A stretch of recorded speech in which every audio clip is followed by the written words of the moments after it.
Well, first and foremost, when you build something, you look at the strength of our foundations. And I think the relationship between the United Kingdom and Morocco is in a very strong place. But that doesn't mean we stand still. There's so much more that can be done. And during the course of my visit over these couple of days, I've really been focused on how we can strengthen our partnership. So, for example, as soon as I return to London, there's a meeting of officials looking specifically at issues of trade, which we hope to take forward. But on your specific issue on the importance of energy, one thing that is very clear is there is an energy challenge caused not least by the ongoing war on Ukraine. And that's not just caused challenges of energy supplies and security. It's also been an opportunity to look at alternative forms of energy. And some of my discussions have very much been centered on how we can strengthen our collaboration on looking at sustainable forms of energy, green energy. So whether it's green hydrogen, but also importantly, harnessing the power of wind, both offshore and onshore, and greater collaboration in terms of technical support and financing. And the UK has a very good trade offer.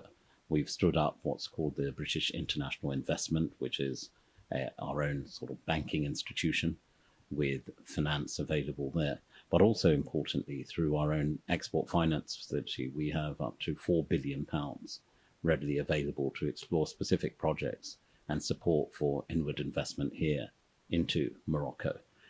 That requires about 20% British interest, but the rest is really to Morocco. So we've had some very constructive discussions in that respect over the last couple of days. Well, I think the more trade you do, the more economically empower people. I'm a strong believer in the issue of taking forward economic empowerment of people and communities. And when you invest, there is always a return. I'm a businessman. I was a banker by profession. And for every pound you invest, you want to see a return. And the same applies to country relations. The jobs of government, in my view, is very clear. We're there to facilitate, and if you can put it that way, get the ball rolling on starting business relationships.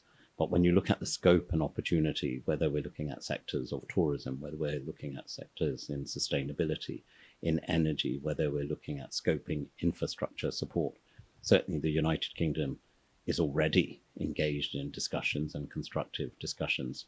Our businesses, as you yourself acknowledged, many are already looking towards Morocco.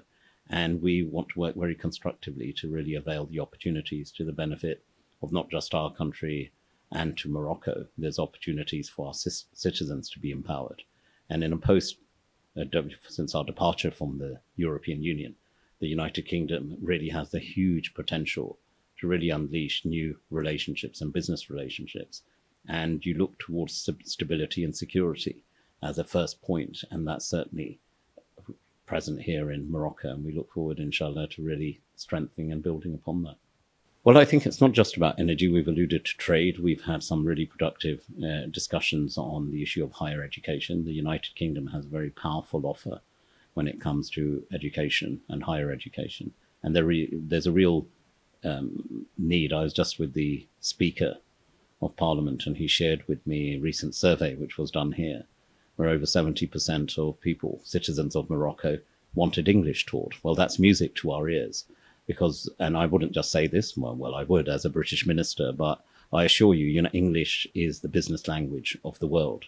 And we have some incredible educational institutions in the United Kingdom that are looking to increase their own student population. We have about circa 1,000 students that go annually from Morocco to the UK. Well, we need to really raise that ambition. And the UK offer is a really sort of useful one for any individual and for the country as a whole, progressing that already.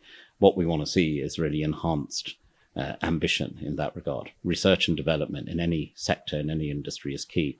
And I think there's some real scope and appetite from here, from the youth of Morocco, in terms of how we can work as a constructive partner, but also ensuring that those perhaps, for example, who undertake PhD programs in the UK can return to Morocco and also become custodians of that knowledge and share that knowledge with the next generation here. So I think, whether we're talking energy, whether we're talking trade, whether we're talking infrastructure, whether we're talking cultural links, we've had some great discussions on issues of freedom of religion or belief. Again, Morocco has an important role to play in terms of ensuring, particularly when it comes to Islam, that the true interpretation, this is a term of extreme, moderate, but there are extremists out there.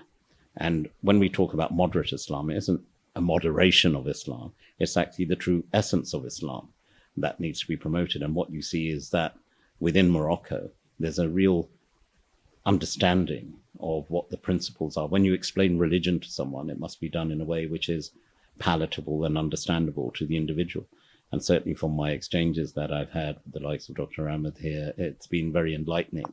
So I think there's not only the issues of trade and sustainability, I think there's many other areas of cooperation between our two countries.